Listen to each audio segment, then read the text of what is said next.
জানো অপরূপা, ক্ষুদিরাম আজকাল পড়াশোনার চেয়ে বেশি মিটিং মিছিলে চর্চাই করছে। সে স্বদেশী লিফলেট বিলি করছে।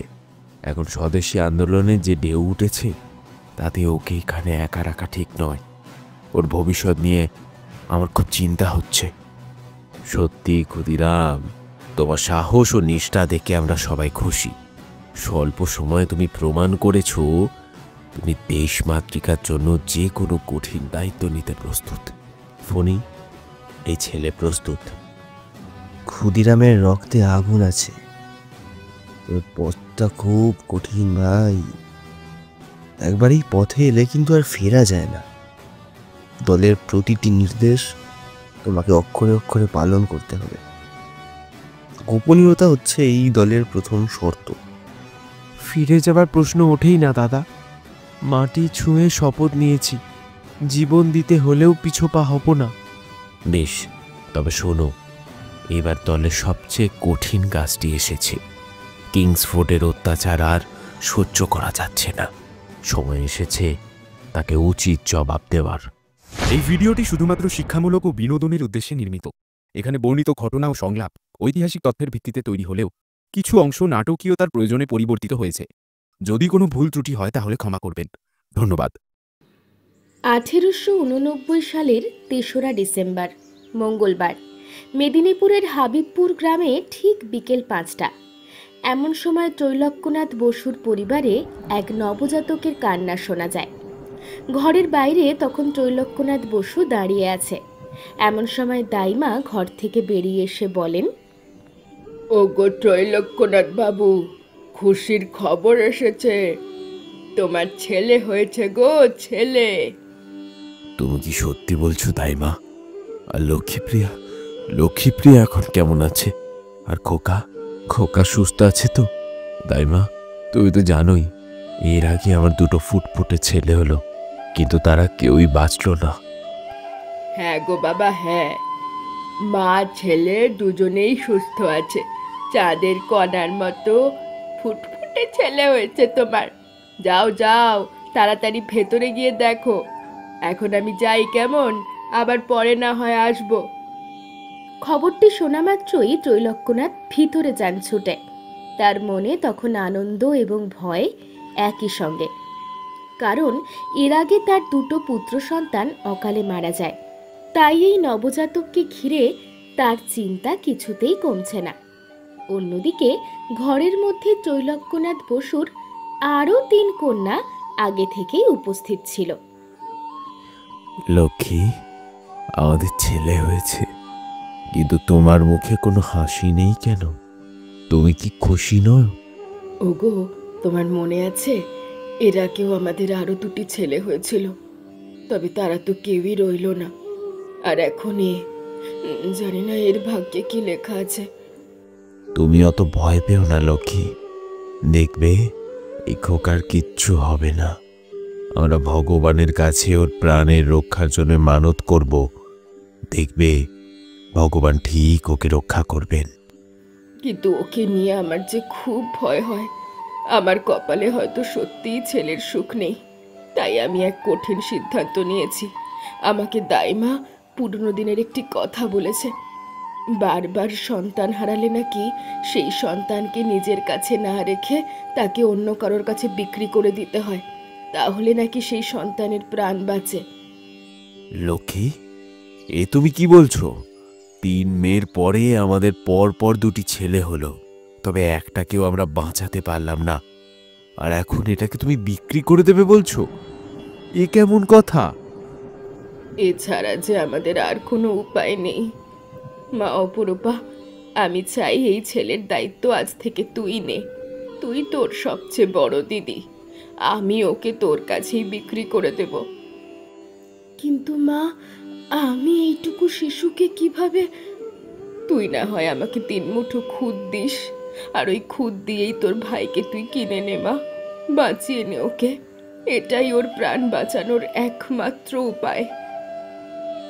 ঠিক আছে মা, তুমি যেমনটা চাও আমি তাই করব। খুদ দিয়ে আমার ভাইকে কিনে নেব, আমি ওর প্রাণ বাঁচাবো। সেই মুহূর্তে দিদি অপরূপা তখনকার সমাজের নিয়ম ও কুসংস্কার অনুযায়ী 3 মুঠো খুদ দিয়ে কিনে নেন তার ভাইকে। খুদের বিনিময়ে কেনা হয়েছিল বলে শিশুটির নাম রাখা হলো ক্ষুদিরাম।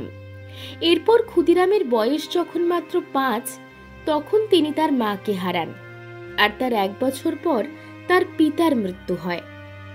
তখন তার দিদি অপরূপা তাকে দাসপুর থানার এক গ্রামে নিজের বাড়িতে নিয়ে যাওয়ার সিদ্ধান্ত নেন। খোকাটার ওপর কি ভীষণ ঝড় গেল মা। মাত্র 1 বছরের ব্যবধানে বাপ মা দুজনেই মারা যান। এখন তুই কি করবি মা? তোর নিজের সংসার আছে, তার উপর এত বড় দায়িত্ব। কাকা, আপনি কোনো চিন্তা করবেন না। আমি ওকে একদিন খুদ দিয়ে কিনে নিয়েছিলাম, আর এখন ওকে নিজের কোলে মানুষ করব। আমি ওকে দাসপুরের গ্রামে নিজের বাড়িতে নিয়ে যাব, আর আমার বাড়িতে ওর কোনো অভাব হবে না। তার সাথে আমি ওকে মা বাবার অভাবও বুঝতে দেব না। সত্যি মা, তোর মতো এক দিদি থাকতে ও কোনোদিন অনাথ হবে না। ভগবান যেন তোর সঙ্গে থাকুক। এরপর দিদি অপরূপা ক্ষুদিরামকে দাসপুর থানার অন্তর্গত একটা গ্রামে নিজের বাড়িতে নিয়ে যান। সেখানে অপরূপার স্বামী অমৃতলাল রায়ের সঙ্গে তার প্রথম দেখা হয়। এসো এসো ক্ষুদিরাম, অপরূপা নিশ্চয়ই তোমার কথাই বলছিল। তুমি কোনো চিন্তা করো না, এই বাড়ি এখন থেকে তোমার নিজের বাড়ি। আমি সব সময় তোমার পাশে আছি, আর যে কোনো প্রয়োজনে তুমি আমাকে নির্দ্বিধায় বলতে পারো। অমৃতলাল রায় ক্ষুদিরামকে তমলুকের হ্যামিল্টন হাই স্কুলে ভর্তি করেন। স্কুলে ভর্তি হওয়ার পর থেকেই দেশ জুড়ে চলা স্বদেশী আন্দোলনের সঙ্গে ক্ষুদিরাম পরিচিত হন। স্কুলের মাস্টারমশাইদের মুখে ইংরেজ শাসনের কঠোর সমালোচনা তার কিশোর মনকে নাড়া দিতে শুরু করে। ছাত্ররা, তোমরা কি জানো ইংরেজরা আমাদের পাট শিল্প আর বস্ত্র শিল্প কেন ধ্বংস করে দিল? তারা চায় আমরা যেন তাদের ম্যানচেস্টারের কাপড় ব্যবহার করে তাদের গোলাম হয়ে থাকি। তোমরা যদি এই প্রতিজ্ঞা করো তোমরা বিদেশি কোনো জিনিস স্পর্শ করবে না, স্বদেশি জিনিস ব্যবহার করাই এখন আমাদের প্রতিবাদ। মাস্টার মশাই, আমরা কি শুধু স্বদেশি জিনিস ব্যবহার করে চুপ থাকবো? এই ইংরেজরা জোর করে আমাদের দেশ দখল করে আছে, আর আমাদের সম্পদ চুরি করছে, আর আমরা কি এর বিরুদ্ধে সরাসরি কোনো প্রতিবাদ করব না? প্রতিবাদ তো চলছেই ক্ষুদিরাম, এই স্বদেশী আন্দোলনই আমাদের প্রতিবাদ। তবে এর চেয়েও বড় পথ আছে, যে পথে গেলে দেশের পরাধীনতার শেকল ভাঙা যায়। তবে সেই পথে চলে তোমাকে শুধুমাত্র সাহসী নয়, চরম আত্মত্যাগীও হতে হবে। অন্যদিকে বাড়িতে অমৃতলাল ক্ষুদিরামের এই আচরণ নিয়ে দিদি অপরূপার সঙ্গে কথা বলেন। জানো অপরূপা, ক্ষুদিরাম আজকাল পড়াশোনার চেয়ে বেশি মিটিং মিছিলে চর্চাই করছে। সে স্বদেশী লিফলেট বিলি করছে। এখন স্বদেশী আন্দোলনে যে ঢেউ উঠেছে তাতে ওকে এখানে একা রাখা ঠিক নয়। ওর ভবিষ্যৎ নিয়ে আমার খুব চিন্তা হচ্ছে। তাহলে কি করা যায়? ওর পড়াশোনা বন্ধ করে ওকে তো আর বাড়িতে বসিয়ে রাখা যায় না। এখন তুমি দেখো কি করবে, তবে কিন্তু ওর কোনো যেন বিপদ না হয়। আমি ভাবছি ওকে মেদিনীপুরে আমার এক বন্ধুর কাছে পাঠিয়ে দেব।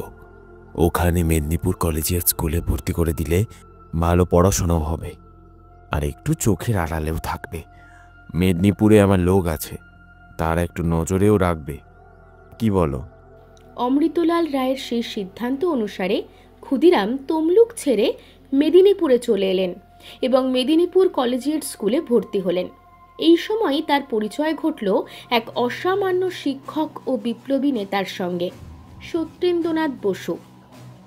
ক্ষুদিরাম, তুমি কি কেবল বইয়ের পাতাতেই দেশকে ভালোবাসতে শিখেছ, নাকি দেশের জন্য কিছু করতেও চাও? কেবল মুখে বন্দে মাতরম বললে দেশ স্বাধীন হবে না। মাস্টার মশাই, আমি দেশের জন্য সব কিছু করতে প্রস্তুত। আপনি শুধু পথ থাকান, আদেশ দিন। পথ একটাই, আর সে পথ হলো দেশের স্বাধীনতার জন্য নিজের জীবন উৎসর্গ করা। আমরা একটি গুপ্ত সমিতি তৈরি করেছি। এই সমিতির নিয়ম খুব কঠিন ক্ষুদিরাম।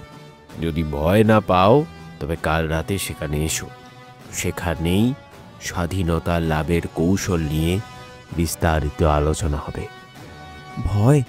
আমার কোনো ভয় নেই মাস্টার মশাই। আমার তো মাও নেই, বাবাও নেই। দেশই আমার মা। আমি কাল নিশ্চয়ই আসবো। আর এভাবেই সত্যেন্দ্রনাথ বসুর হাত ধরে কিশোর ক্ষুদিরাম প্রবেশ করলেন বাংলার সশস্ত্র বিপ্লবী আন্দোলনে। তিনি যোগ দিলেন বিপ্লবী রাজনৈতিক দল যুগান্তরে। অচিরেই ক্ষুদিরাম একের পর এক সাহসী কার্যকলাপে নিজেকে প্রমাণ করলেন। বিপ্লবী দলের বিশ্বস্ত সদস্য ফণীভূষণ ঘোষ ক্ষুদিরামের এই তেজ ও সাহস দেখে মুগ্ধ হন। সত্যি ক্ষুদিরাম, তোমার সাহস ও নিষ্ঠা দেখে আমরা সবাই খুশি। স্বল্প সময়ে তুমি প্রমাণ করেছ তুমি দেশ মাতৃকার জন্য যে কোনো কঠিন দায়িত্ব নিতে প্রস্তুত। ফণি, এই ছেলে প্রস্তুত। ক্ষুদিরামের রক্তে আগুন আছে। ওর পথটা খুব কঠিন ভাই। একবার এই পথে এলে কিন্তু আর ফেরা যায় না। দলের প্রতিটি নির্দেশ তোমাকে অক্ষরে অক্ষরে পালন করতে হবে। গোপনীয়তা হচ্ছে এই দলের প্রথম শর্ত। ফিরে যাবার প্রশ্ন ওঠেই না দাদা। মাটি ছুঁয়ে শপথ নিয়েছি, জীবন দিতে হলেও পিছপা হব না। বেশ, তবে শোনো, এবার দলের সবচেয়ে কঠিন কাজটি এসেছে। কিংসফোর্ডের অত্যাচার আর সহ্য করা যাচ্ছে না। সময় এসেছে তাকে উচিত জবাব দেওয়ার।